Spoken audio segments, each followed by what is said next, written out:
Hi, welcome to చేతన media. రాజకీయాల్లో ఈరోజు మనం రైట్ అన్నది రేపు రాంగ్ అవ్వచ్చు. ఈరోజు రాంగ్ అన్నది రేపు రైట్ అవ్వచ్చు.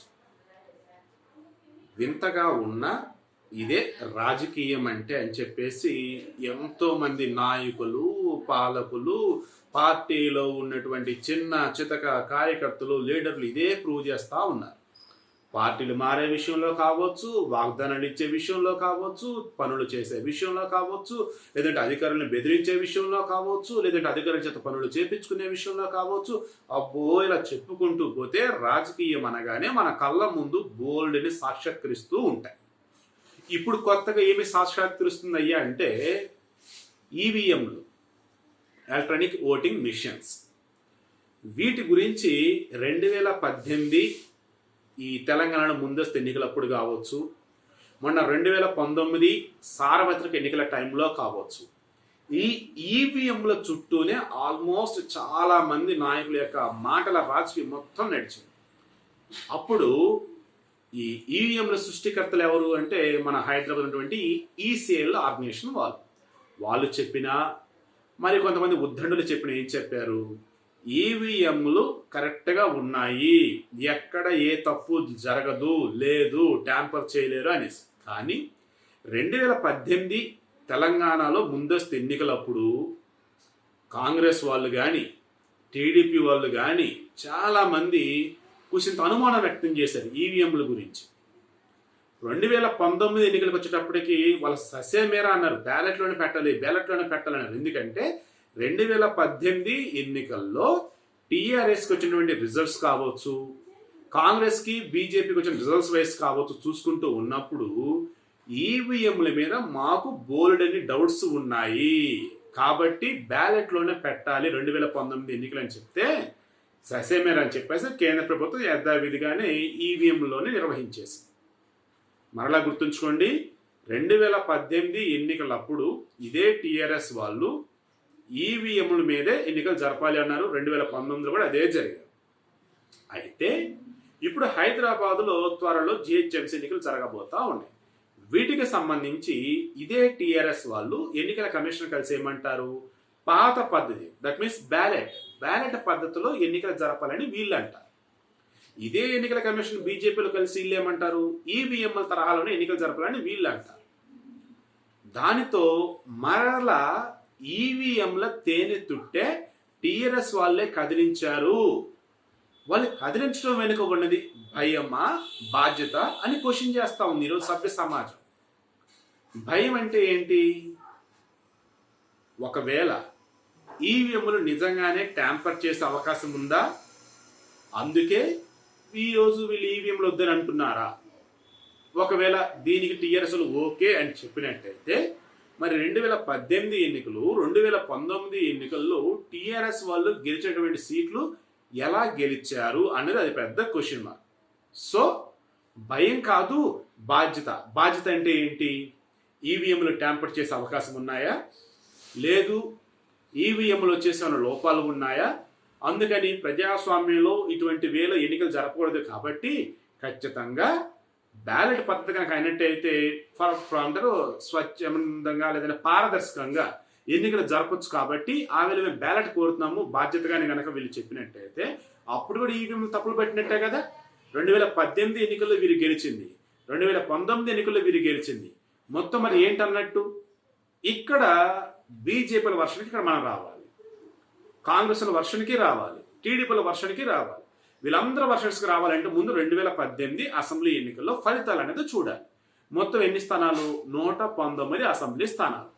అందులో టీఆర్ఎస్ గెలిచినంత 2014లో 63 స్థానాలు వస్తే 2018లో 88 స్థానాలు వచ్చాయి.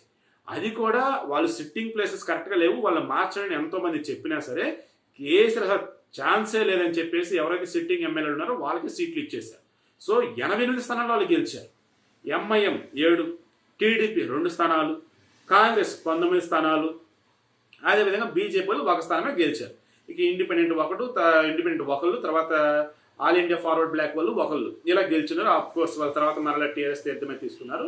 సరే, ఇంకా తర్వాత అంటే 119 స్థానాలకు గాను 88 స్థానాలు, ఆ తర్వాత గెలిచినటువంటి మిగతా పార్టీ నుంచి కూడా తర్వాత తీసేసుకున్నారు అనుకోండి టీఆర్ఎస్ వాళ్ళు. సో ఈ వేళ చూస్తున్నప్పుడు 2018 ఎన్నికల్లో ఏ ఈవీఎంల ద్వారానైతే అత్యద్భుతమైనటువంటి విజయాన్ని సొంతం చేసుకుని ప్రత్యర్థుల నోర్లు మూయించారో, ప్రత్యర్థులకే అసలు ఆశ్చర్యపోయే విధంగా వీరు విజయం సాధించారు ఈ టీఆర్ఎస్ వాళ్ళు. దేని త్రూ? ఈవీఎంల ద్వారా ఎన్నికలు జరపబట్టి.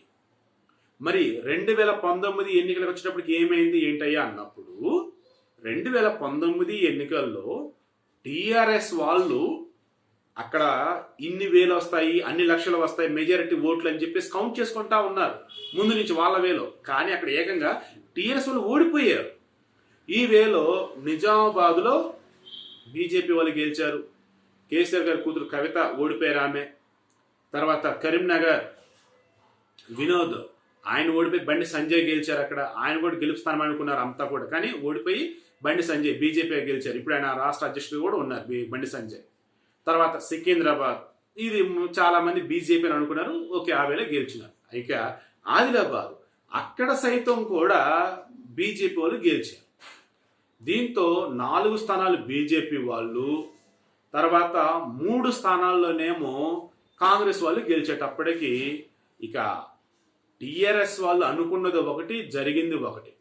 దాంతో ఇక ముందు వెనక కూడా ఆలోచించకుండా వీళ్ళు ఏ స్టెప్ తీసుకుంటున్నారయ్యా ఇప్పుడు అంటే, ఎక్కడో ఏదో తేడా కొడుతుంది, ఎట్టి పరిస్థితుల్లో కూడా ఈ హైదరాబాద్ ఎన్నికల్లో మనం గెలవాలి అంటే ఈవీఎంలు వద్దు, బ్యాలెట్ పేపర్లే ముద్దు అన్న వేళ టీఆర్ఎస్ వాళ్ళ మాటలు వినిపిస్తూ ఉన్నాయి. అంటే దీని అర్థం ఏంటి? 2019 ఎన్నికల్లో బీజేపీ వాళ్ళు ఈవీఎంలు ట్యాంపర్ చేసి గెలిచారా 4 స్థానాల్లో? అంటే హైదరాబాదులో కూడా బీజేపీ వాళ్ళు ఆ వేళని గెలవాలని చూస్తూ ఉన్నారా? ఇటువంటి క్వశ్చన్స్ సామాన్య ప్రజానికానికి వస్తూ ఉన్నాయి. సరే, మనం న్యూట్రల్ వేలో ఆలోచిస్తాం కదా, ఆ వేళ కనుక ఆలోచించినట్టయితే ఇప్పటికే చాలామంది బ్యాలెట్ పేపర్లు కరెక్ట్ వే అంటూ ఉన్నారు. మీరు గమనించండి, అభివృద్ధి చెందినటువంటి దేశాలు ఏవైతే ఉన్నాయో అక్కడ కూడా ఇప్పటికీ బ్యాలెట్ విధానంలోనే ఎన్నికలు అన్నవి నిర్వహిస్తారు, ఎలక్ట్రానిక్ ఓటింగ్ మిషన్స్ కాదు.